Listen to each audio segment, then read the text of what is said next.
Good morning, everyone. This is Jill Raven Stevenson of Juniper Sage.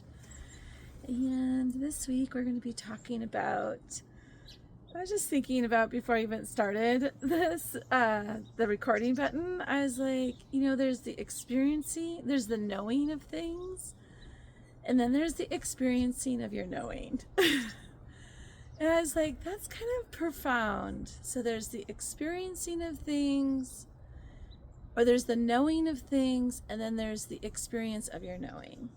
And I've been thinking a lot about visionary capabilities, visionaries, in how there's all these different layers to the visionary.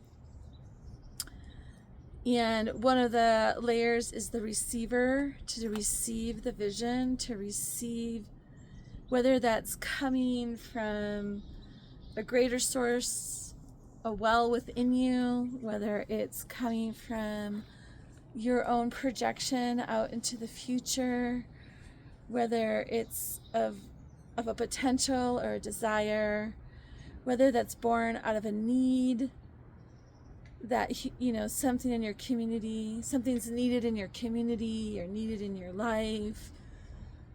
I think of like all the innovators and inventors and builders, and how there's a visionary aspect in those roles.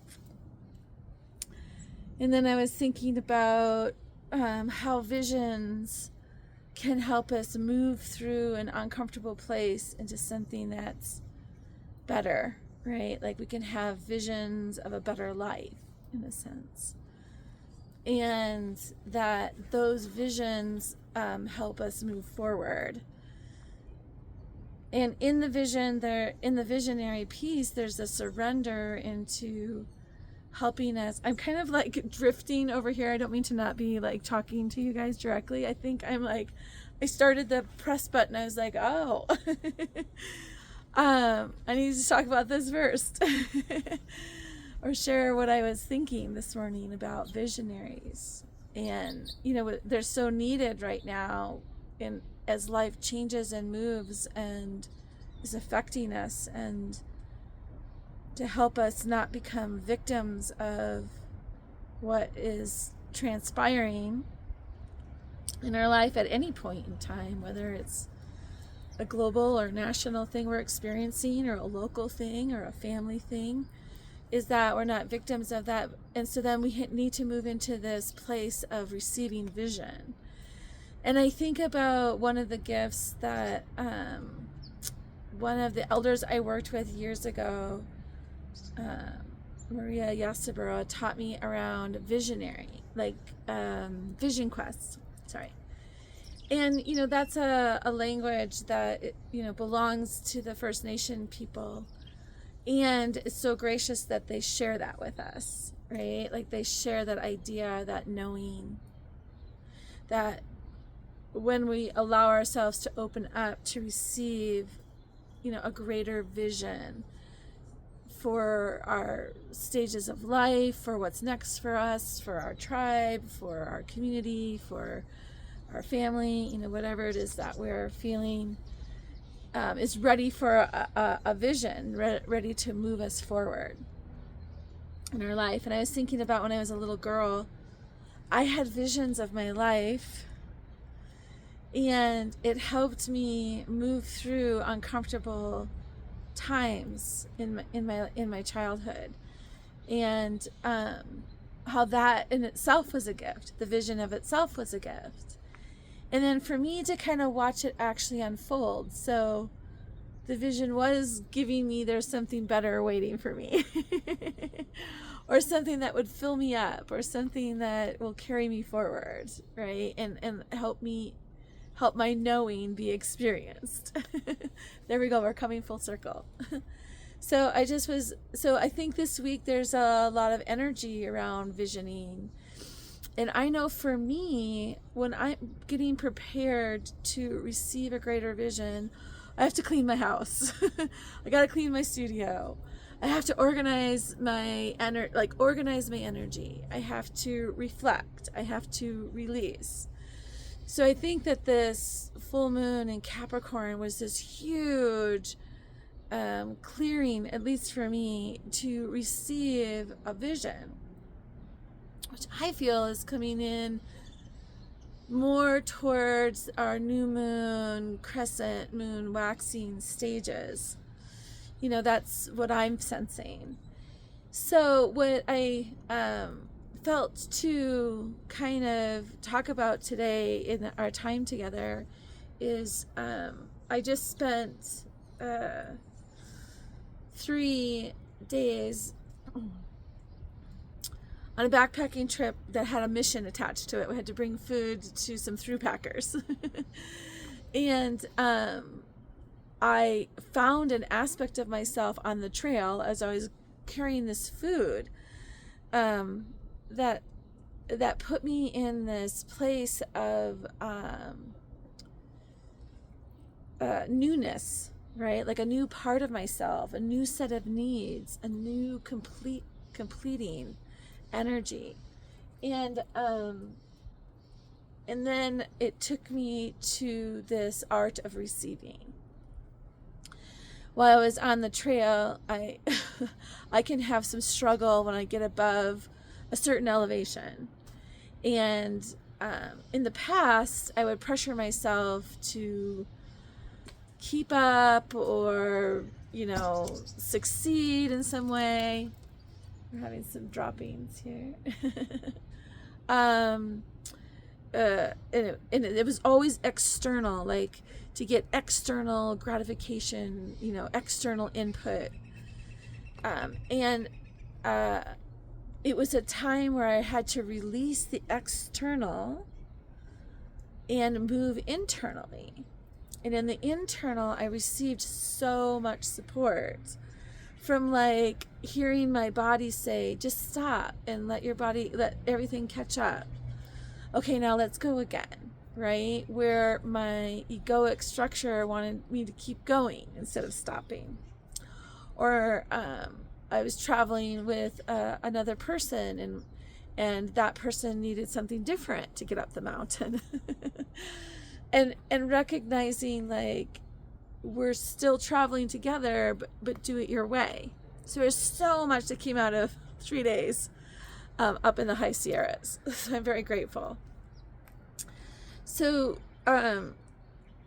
just to kind of rewind me a little bit here, sometimes these are just little musings that are coming out of me, these little ramblings. And hopefully there's little pieces that you might take to kind of gnaw on, or are supportive, or are reflective and affirming that, yeah, I'm going through the same thing right now.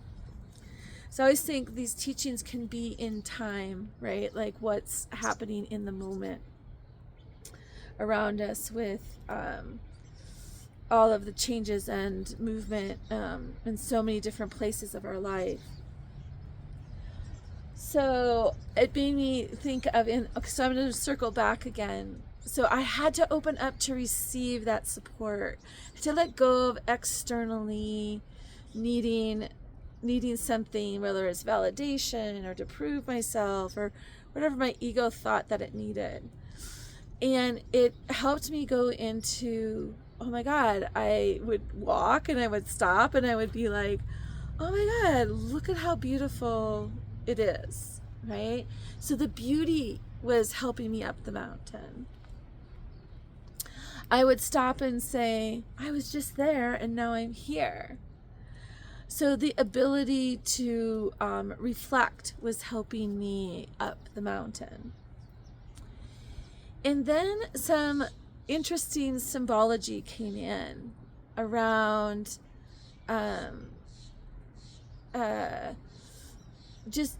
sometimes I get symbols and they open up and there's a burst of energy in them.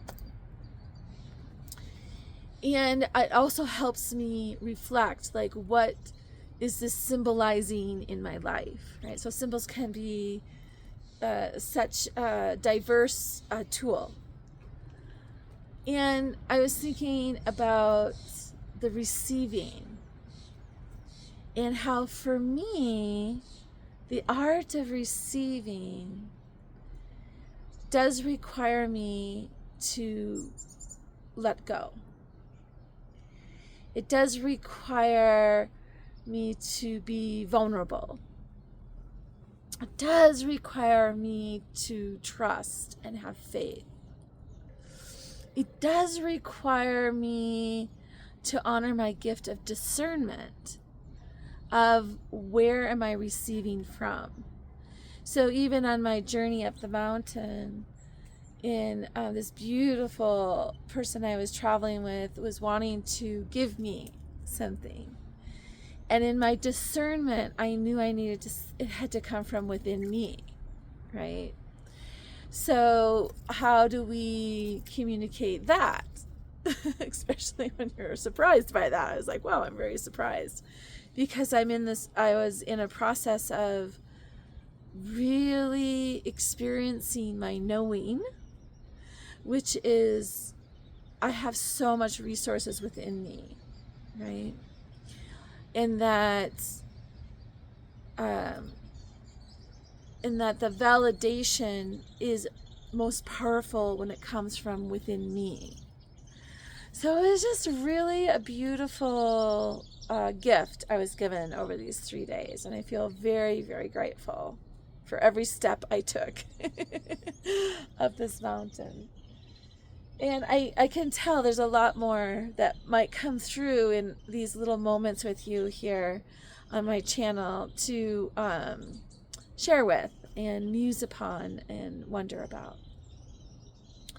So then I was kind of looking around my house and looking at all of my paintings and realizing my paintings are such way showers and truth tellers for me. And they hold teachings and information. And I came across this one here. And this one is actually a tribute to a beautiful guide that I have been working with for, I think now 6 years. And he moves through a beautiful woman named Janet Kadow, and I did this painting before I met her. So that's how that works, right? The little future is helping us. I'm gonna pop this down a little bit so it's in the sun. So it's in the sun a little bit. Okay.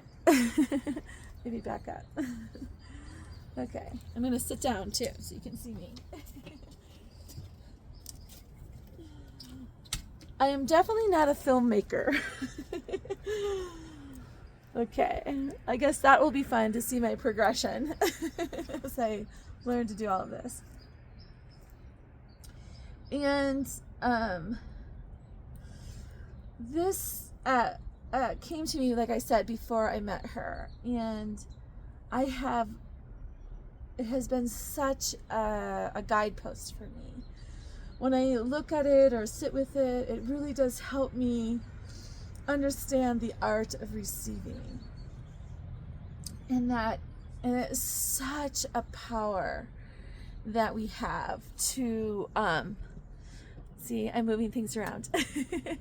It's such a power that we have that is innate to all of us. All of us can receive, even if it's a grain or a little particle of receiving. We're still receiving in our consciousness, conscious awareness, and really we receive. The greatest way to kind of help us remember that is we receive oxygen every day, and that's what keeps us alive. So without our ability to receive that, then we would have a very different experience. So I wanted to just put that into our awareness about the gift of receiving.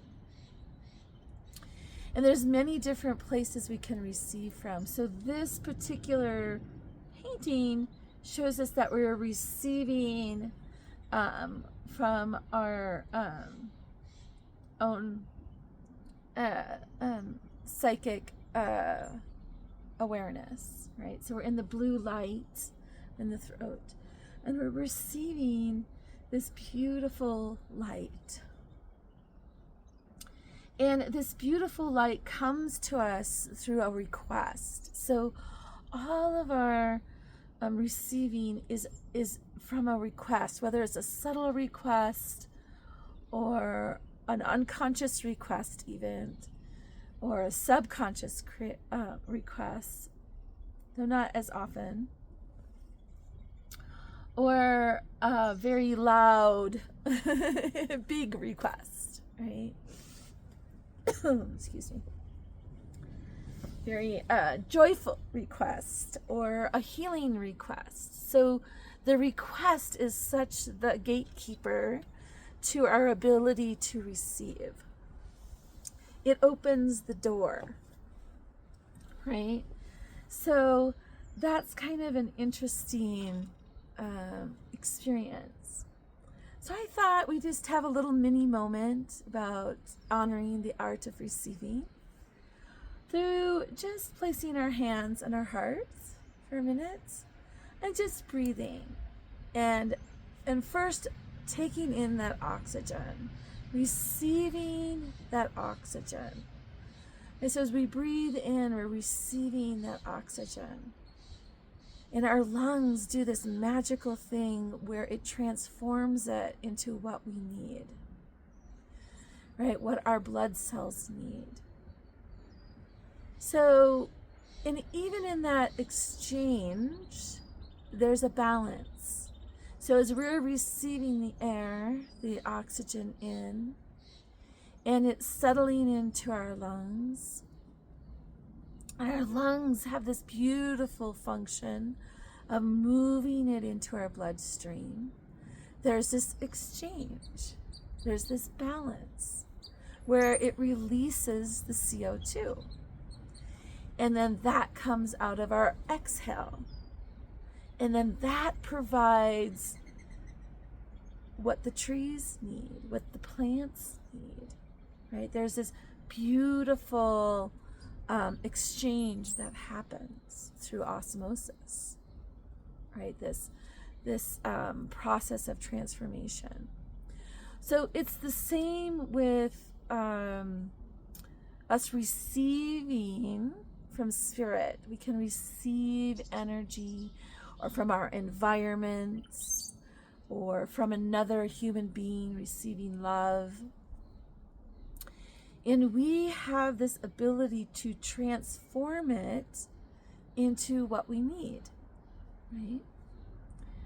So let's experiment with that, like I said. So as our hands are on our hearts, we're just going to take 3 breaths in through our nose and out through our mouth. So let's experience this knowing, even if it's just for a brief moment. And as we're breathing in and breathing out, we're going to use that beautiful gift of imagination. And this morning we're going to use that we're going to request a gift of color from our surroundings, right? So from nature, we'll just say from nature, so it can come from any source of nature, so a little bit broad. And then that color is going to come in, and then we're going to just have a moment and track that color to see what it transforms into as a gift from nature that we can that has value or is usable for our day today. All right. So let's try this again as we're kind of getting settled in. So again, our hands on our hearts. We're going to breathe in through our nose and out through our mouth.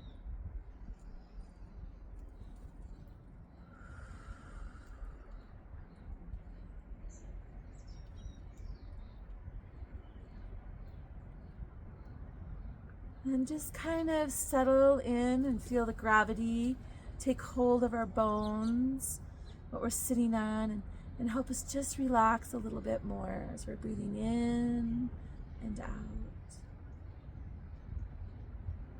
And just out of curiosity, just out of that gift of being receptive, of receiving something from nature, from the earth, and that it comes from a color. And whether you feel like you're imagining it or not doesn't matter right now.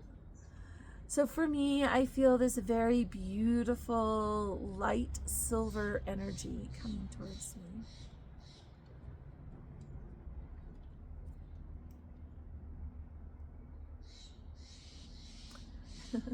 And as that light comes towards me, I'm allowing that to be absorbed as if I'm breathing it in, right? So I'm taking it in, and in the breath work, it's our lungs physically take it in, but just imagine that our physical being is taking it in as if our whole skin is the lungs, right? So I'm going to breathe in this beautiful silver light. So kind of breathing that in.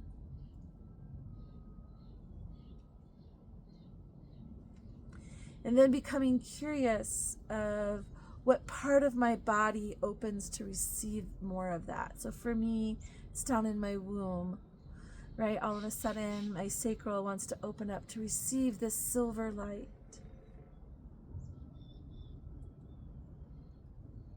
And that this silver light has a function, has a gift. For me, it's like a connective thread.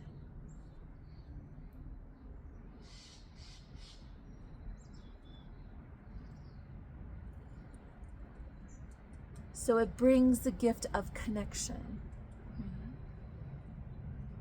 And as I'm sitting here, kind of feeling that and allowing that to come in,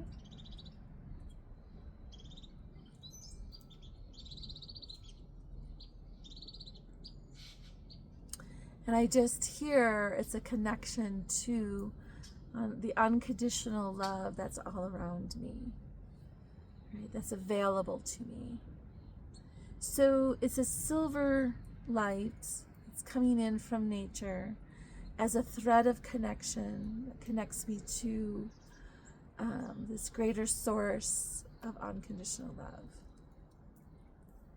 And so if I let myself, then I go into my discernment. Yes, that feels good. I want more of that. Yes, thank you, right? Or no, thank you.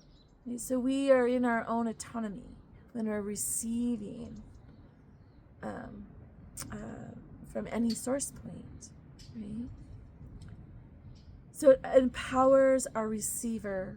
It empowers her or him, or it empowers ourselves to know what serves our highest good and our highest path of potential. And when we're not using our ego to assess that, we're using our body to assess that, we're experiencing a different resonance of truth. So I'm just kind of allowing that to come in and be filled by that, right? And then there's a return. So I receive something, and in my return, I want to gift. I don't know why, but I want to gift this little leaf to represent communication. I'm willing to communicate with this unconditional love. So my return is my willingness. Right? So I'm going in a very expanded, deep way, and there's no right or wrong. It could be a very simple gratitude, right? And that's not very simple, but meaning you don't have to go into the depth to what your receiving action is in greater detail, or you could. All right. So after we're done receiving for a moment, it's just to know that that's there, right? And I have this connection now today for the day, and I can move in my day and know and feel that, be filled by that connection to unconditional love, that gift. It's such a beautiful, simple moment to have every morning. This receiving, this filling ourselves up. and to remember one of my teachers that I work with, this beautiful mentor, Janet, who I've already mentioned, Janet Keto. One of the things she said recently that's really stuck to me is we cannot give to others until we are full, over full. Like we give to others our overfill, right? And we cannot fill ourselves if we're not willing to receive. And to honor our knowing about what it is that we need, our discernment. And then through our experience, we experience our knowing. Through our willingness to experience, we experience our knowing. Right, you guys. Thank you. This is a little bit longer today. I think I'm playing catch up as I only did one last week. And yeah, enjoy kind of playing around with today and this week, this art of receiving, this awareness of discernment, this awareness of exchange and balance within that, the receiving and the giving of that. All right, you guys, I will see you tomorrow, and I'm not sure where this is taking me, to be honest. I don't know if we're going to continue working with the art of receiving. I feel like we are, because I have a few other paintings that came up that I'm like, oh, I could do that one tomorrow and the next day. So it sounds like this week is really having a moment with using paintings or using images to help teach through and share with. All right, many blessings, everyone.